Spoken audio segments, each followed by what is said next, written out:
All right, this is C class number 5, and we moved into the faster realm of things tonight. Solo jazz warm-up was keeping fast, light feet, making sure we kept our feet right under our bodies, and trying to move around the floor, keeping things pretty light and loose. Then we worked on faster swing outs tonight. So we were lucky that Steph and Bethany were in the corner of the rooms. They gave us some really good advice too, but a bunch of things that we were talking about or working on.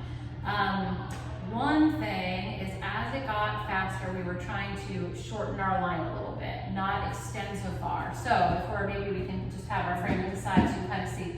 Normal swing out, if you're going to be doing a full extension, you of course never want your shoulder to be up in front of you, and you don't want your elbow to be all the way extended, right? So you're always going to have your shoulders and your elbow have a little bit of a bend to it. But if you want to shorten that rope a little bit, you're just going to bring your arms closer in towards you. Bethany gave some great advice. She said when she thinks about it, thinks about really tensioning the center of her body. The tension maybe comes up through her back and shoulders a little more tense, but as it radiates out through her arms, tries to be a little less tense. That would be in contrast to someone who just tenses their arms and doesn't have any tension in their center. That would feel like you weren't really connected to your center. So that was really good advice.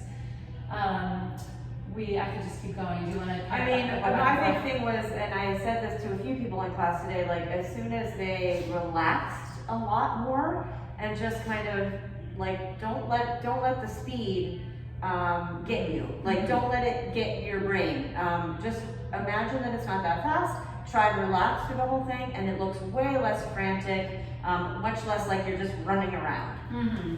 Lead technique we talked about, making sure leads are using their bodies to lead. If you're using your arm, you can accelerate the follow a little bit faster, right? If I were to use my arm, I could accelerate generally fast, something that my body can't really do. Instead of using my whole body, and that way I can give the follow an even acceleration. So making sure I'm moving my body rather than just my arm. And then for follows, also trying, if the lead is doing that nice even acceleration with their body, we were having follows also try not to accelerate, especially on the like 1, 2, 3, and 4, right? If you're accelerating for that 3 and 4, it could feel a little more jarring to your lead there. Trying to keep the tempo of your swing out very even all the way through. At the very beginning, we talked about follows, trying to keep the momentum going until you feel that stretch where you're bouncing off of your partner's energy, but being responsive enough so that you're not leaning into those moments or accelerating into those moments on so 3 they and 4. Feel a lot heavier than they should feel, in that redirect. On that 3 and 4, let's see, there was one question just about follows kind of feeling like they were being lost in that. So making sure leads that we keep the structure on our body, so when we catch our follow, we're not extending, because that could be weird. It could change the follow's footwork and also feel like the follow's a little out of control in that moment. But just making sure that as we do that, like faster swing out, boom, boom, but our structure, our body stays the same so that we can catch our follow and redirect on that moment. What were the other super high points? Those were a lot of them.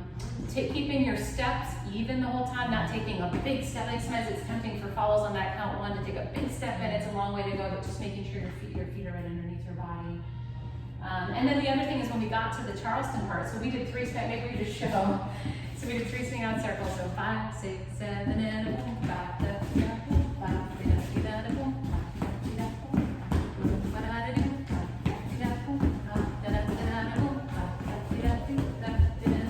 Whenever we got to this part, the old Charleston part, where we were just doing a simple little pick up and then back in the Charleston basic, we talked about just making sure that part feels really light and breezy, because that's simple. It's going to feel like a walk in the park compared to your swing out. So just releasing all that. I think that's it. Good job tonight, you guys. Thanks, Steph and Bethany, for being there.